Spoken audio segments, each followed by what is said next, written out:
नमस्कार दोस्तों, मैं हूं अक्षय अमृत, इंसान कम प्रेमी ज्यादा। जैसा कि आप सब जानते हैं कि आज भगवान श्री रामचंद्र जी के मंदिर का निर्माण कार्य शुरू हो चुका है। आप सभी को इस शुभ अवसर पर बहुत बहुत शुभकामनाएं। जब आज भगवान श्री रामचंद्र जी के जन्म स्थल पर उनके मंदिर का भूमि पूजन किया गया है और मंदिर का निर्माण कार्य अब शुरू होने जा रहा है।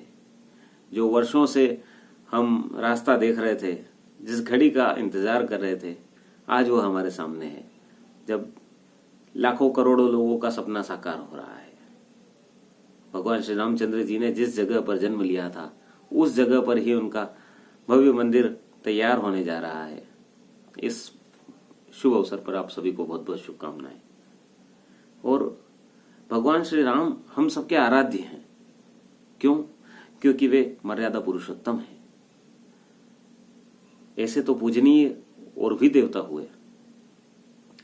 आदि योगी शिव, जग के पालक श्री विष्णु जी, सृष्टि के रचयिता ब्रह्मा जी, योगीराज श्री कृष्ण चंद्र भगवान, गणेश जी आदि सभी देवता हमारे लिए पूजनीय हैं।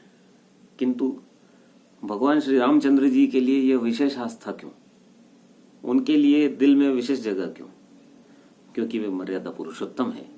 उन्होंने समाज के अनछुए लोगों को छुआ। समाज का वह तबका जो नहीं छुआ गया था। उन्होंने इक्ष्वाकु वंश में जन्म लिया, सूर्य वंश में, जिसमें इक्ष्वाकु, मनु, अज, सगर, दशरथ आदि प्रतापी राजा हुए। लेकिन कोई राम जितना प्रचलित नहीं हुआ। कारण कि राम जी ने जिस तरह समाज के हर तबके को छुआ, उनके दिलों को छुआ, उस तरह किसी और ने नहीं छुआ था। श्री रामचंद्र भगवान ने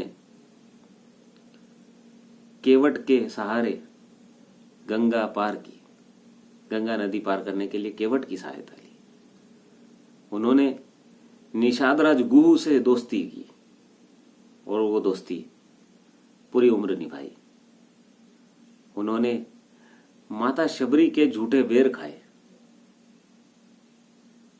आगे चलकर उन्होंने अपने ही राज्य से निकाले गए सुग्रीव को अपने साथ लिया और उसे किष्किंधा का राज्य वापस मिलाया, प्राप्त कराया उसे उसका राज्य, और उसकी पत्नी को भी उससे मिलाया।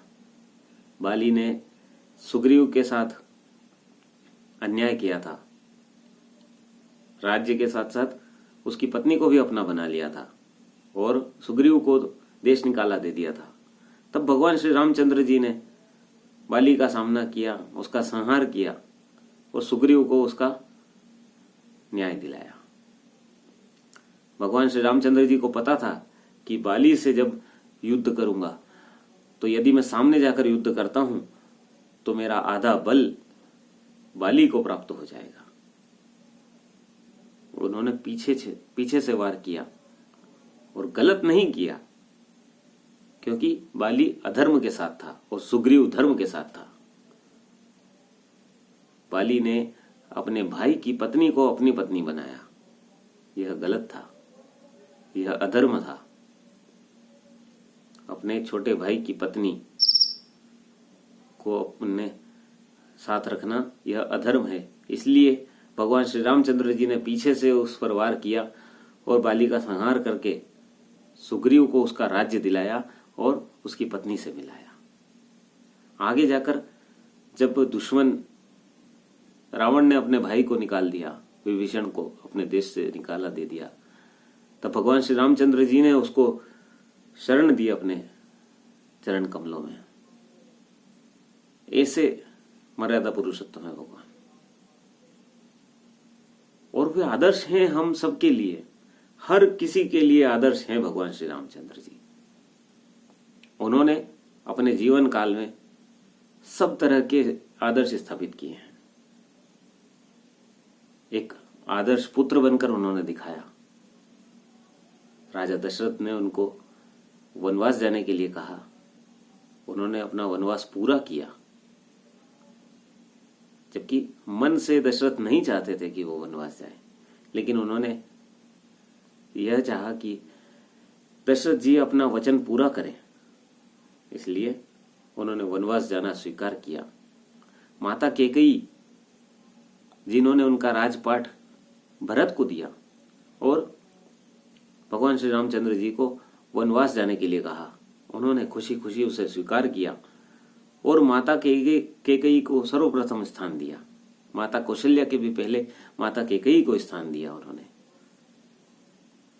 ऐसे भगवान श्री रामचंद्र जी, उन्होंने एक आदर्श भाई बनकर दिखाया। वो वनवास को चले गए तो उन्होंने भरत जी को राजपाट संभालने के लिए कहा। उन्होंने एक आदर्श पति बनकर दिखाया, माता सीता के एक आदर्श पति बनकर दिखाया। उन्होंने सबके लिए वो स्थापित कर गए आदर्श। प्रजा के लिए उन्होंने बहुत कुछ किया, एक अच्छे और आदर्श राजा बनकर उन्होंने दिखाया।